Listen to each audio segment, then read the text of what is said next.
ഏത് പഠനമായാലും ഏത് വിജ്ഞാനമായാലും എന്തിനാണ് അത് പഠിക്കുന്നത് എന്ന് ചോദിക്കുന്നതിൽ യാതൊരു അർത്ഥവുമില്ല. അറിയാനുള്ള വാസനയാണ് മനുഷ്യർക്ക് എല്ലാവർക്കും ഉള്ളത്. അറിയുന്നത് അറിവിന് വേണ്ടിയിട്ടാണ്. അറിവാണ് മനുഷ്യ സംസ്കാരത്തിൻ്റെ വളർച്ചയ്ക്ക് നിദാനമായി നിലകൊള്ളുന്നത്.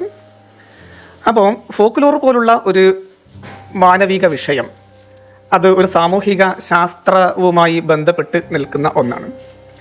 മറ്റ് പഠനശാഖകൾ മൂർത്തമായ വസ്തുക്കളെക്കുറിച്ചും മറ്റൊക്കെയുള്ള പഠനങ്ങൾ സയൻറ്റിഫിക്കായ പഠനങ്ങളാണ്.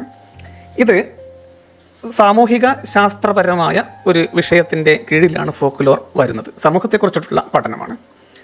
അതിൽ വ്യക്തിയുടെ മനസ്സുമുണ്ട്, സമൂഹത്തിൻ്റെ മനസ്സുമുണ്ട്.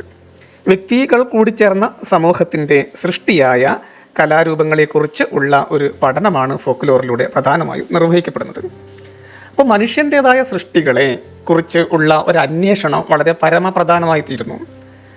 ഇതിന് പുറമെ മറ്റ് ചരിത്രം ഒരു വിഷയമാണ്. അതുപോലെ നരവംശശാസ്ത്രം വേറൊരു വിഷയമാണ്. സാംസ്കാരിക പഠനം, സാമൂഹിക ശാസ്ത്രം ഒക്കെ വേറെ വിഷയങ്ങളാണ്.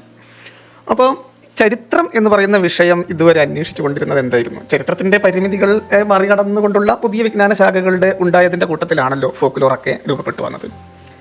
ചരിത്രത്തിന് ഉള്ള പരിമിതി എന്തായിരുന്നു?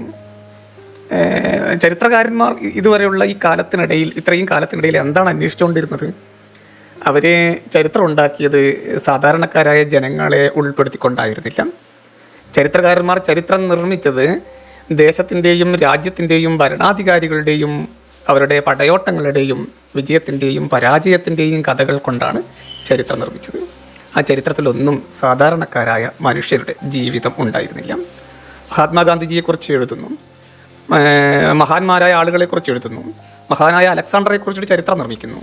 പക്ഷേ നമ്മുടെ ഗ്രാമീണ ചുറ്റുവട്ടങ്ങളിൽ ജീവിക്കുന്ന ലക്ഷോപലക്ഷം മനുഷ്യരുടെ ജീവിതവും അവരുടെ വിശ്വാസവും അവരുടെ സൃഷ്ടികളും അവരുടെ കൂട്ടായ്മകളും അവരുടെ സ്വരഭേദങ്ങളും അവരുടെ ആചാരങ്ങളും ഒന്നും ഒരു ചരിത്രത്തിൻ്റെയും ഭാഗമായി ഇതുവരെ രേഖപ്പെടുത്തി വെച്ചിട്ടേയില്ല. അപ്പോൾ അങ്ങനെ ഇതുവരെ ഈ 19-ാം നൂറ്റാണ്ട് വരെ രേഖപ്പെടുത്തപ്പെടാതെ പോയിരുന്ന അപ്രസക്തമായ ഒരു സാമൂഹിക ചരിത്രത്തെയാണ്, ജനസംസ്കാര ചരിത്രത്തെയാണ് ഫോക്ലോർ അന്വേഷിച്ചുകൊണ്ടേയിരിക്കുന്നത്. അത് വളരെ പ്രധാനപ്പെട്ട ഒന്നാണ്.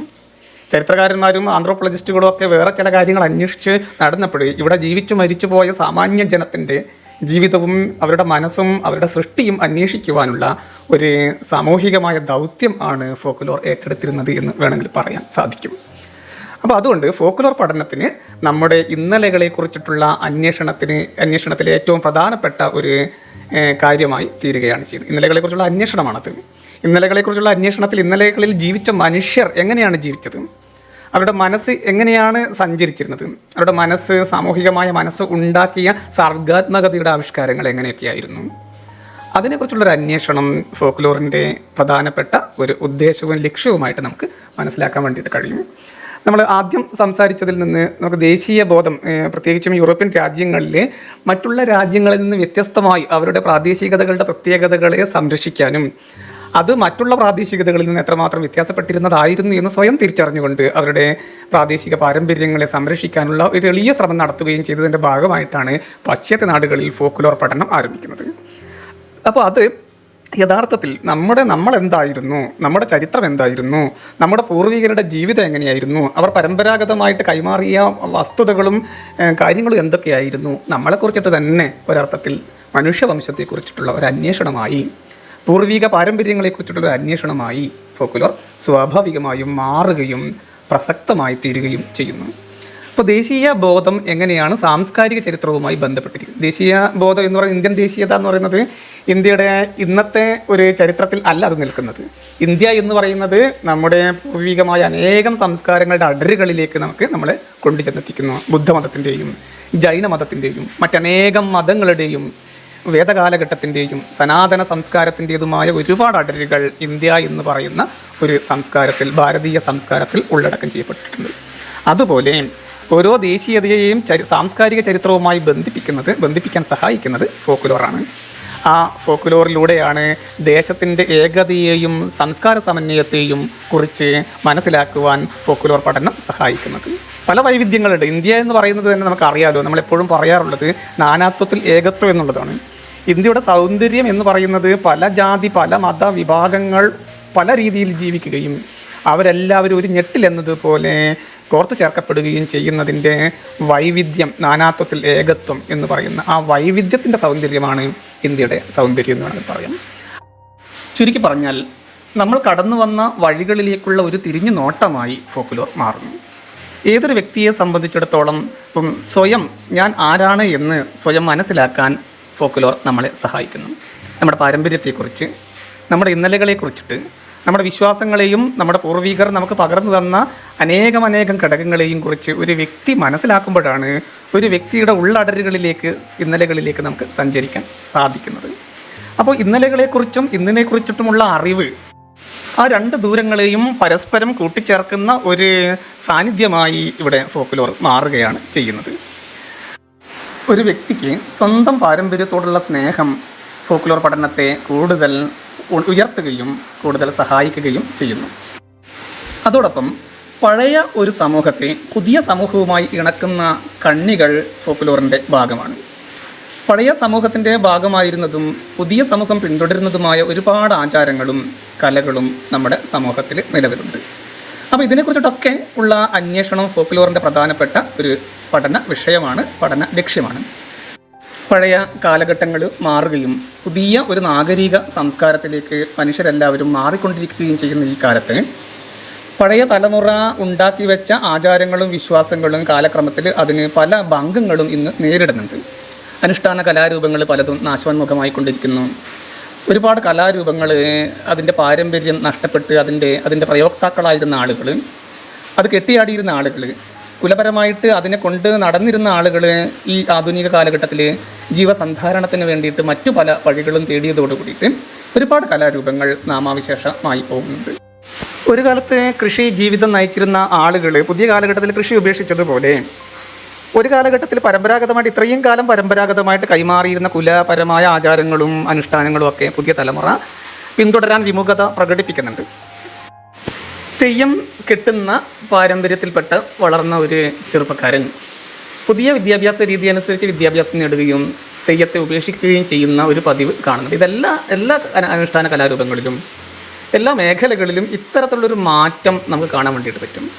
ഇതിൻ്റെ ഒരു പരിണിത ഫലം എന്ന് പറയുന്നത് എത്രയോ കാലമായിട്ട് നമ്മുടെ സംസ്കാരത്തിൻ്റെയും പാരമ്പര്യത്തിൻ്റെയും ഭാഗമായിരുന്ന ഈ ജീവിത സംസ്കാരത്തിൻ്റെ ഒരു വിച്ഛേദം ആണ് ഇവിടെ സംഭവിക്കുന്നത്. അപ്പോൾ ഇത്തരത്തിൽ നാമവിശേഷമായി പോയ, വംശനാശം സംഭവിച്ചു പോയ ഒരുപാട് കലാരൂപങ്ങൾ ഇവിടെ ഉണ്ടായിട്ടുണ്ട്. ഇത്തരം കലാരൂപങ്ങളെ കണ്ടെത്തുകയും അവയുടെ സാമൂഹിക പ്രാധാന്യത്തെ മനസ്സിലാക്കുകയും അവയെ അതർഹിക്കുന്ന പ്രസക്തിയോട് കൂടിയിട്ട് സമൂഹത്തിൽ രേഖപ്പെടുത്തി വയ്ക്കുകയും ചെയ്യുക എന്നതിൻ്റെ ഒരു പ്രധാനപ്പെട്ട ഉദ്ദേശം ഫോക്ലോറിൻ്റെ പഠനത്തിന് പിന്നിലുണ്ട്. എല്ലാം നമുക്ക് ഡോക്യുമെൻ്റ് ചെയ്യേണ്ടി വരുന്നു. ഇപ്പോൾ ഒരു പഴയ തലമുറയിൽപ്പെട്ട ഒരാൾ സ്വായത്തമാക്കിയിരുന്ന പൂർവിക ബോധം അയാൾ മരിക്കുന്നതോടുകൂടി ഒരു പക്ഷേ ഈ സമൂഹത്തിൽ നിന്ന് തന്നെ അപ്രത്യക്ഷമാകാൻ സാധ്യതയുണ്ട്. പല ആളുകളും പല ആചാരങ്ങളും പല അനുഷ്ഠാനങ്ങൾക്കും അങ്ങനെ ഒരു വംശനാശം സംഭവിച്ചുകൊണ്ടേയിരിക്കുന്നുണ്ട്. അപ്പോൾ അത്തരത്തിലുള്ള ആളുകളെ കണ്ടെത്തി ഒരുപാട് രീതികളുണ്ടല്ലോ. നമ്മുടെ പഴയ കാലഘട്ടത്തിലൊക്കെയുള്ള വയറ്റാട്ടികളെയൊക്കെ നമുക്കറിയാം. ഇന്ന് എല്ലാവരും ഹോസ്പിറ്റലിൽ പോയിട്ട് പ്രസവത്തിൻ്റെ കാര്യങ്ങൾ നിർവഹിക്കുമ്പോൾ പഴയ കാലഘട്ടത്തിൽ ഈ ഗർഭ ശുശ്രൂഷ ചെയ്തിരുന്ന അതായ ഒരു സമൂഹം തന്നെ ഇവിടെ ഉണ്ടായിരുന്നു. അവർക്ക് ഗർഭ ശുശ്രൂഷയും പ്രസവ ശുശ്രൂഷയും ഒക്കെ ചെയ്യുവാൻ ഉള്ള പരമ്പരാഗതമായ അറിവുണ്ടായിരുന്നു. അപ്പോൾ അതുപോലെ കല ഉണ്ടാക്കുന്ന കൊശവന്മാരുടെ കഥ നമുക്കറിയാം. അതുപോലെ തന്നെ മുള കൊണ്ട് കൊട്ട നെയ്യുന്ന ആളുകളെ നമുക്കറിയാം. ഇങ്ങനെയുള്ള കുലത്തൊഴിലുകൾ, അങ്ങനെയുള്ള പല കാര്യങ്ങളും നമ്മുടെ ഈ ഒരു കാലഘട്ടത്തിൽ നാമാവിശേഷമായിക്കൊണ്ടിരിക്കുന്നുണ്ട്. അപ്പോൾ ഇതിനെക്കുറിച്ചിട്ടൊക്കെ പഠിക്കുകയും ഇതിൻ്റെ ഒരു സാമൂഹികമായ പാരമ്പര്യത്തെയും ജീവിത സംസ്കാരത്തെയും കുറിച്ച് ഡോക്യുമെൻ്റ് ചെയ്യുക, ഒരുപക്ഷെ എഴുത്തിലൂടെയും ഫോട്ടോയിലൂടെയും വീഡിയോയിലൂടെയൊക്കെ ഇത്തരം കലാരൂപങ്ങളെ നമുക്ക് രേഖപ്പെടുത്തി വയ്ക്കേണ്ടതുണ്ട്. ഏകദേശം 10, 20, 30 കൊല്ലങ്ങൾ കൊണ്ട് ഇതൊക്കെ അപ്രത്യക്ഷമായി പോകാനും സാധ്യതയുണ്ട്.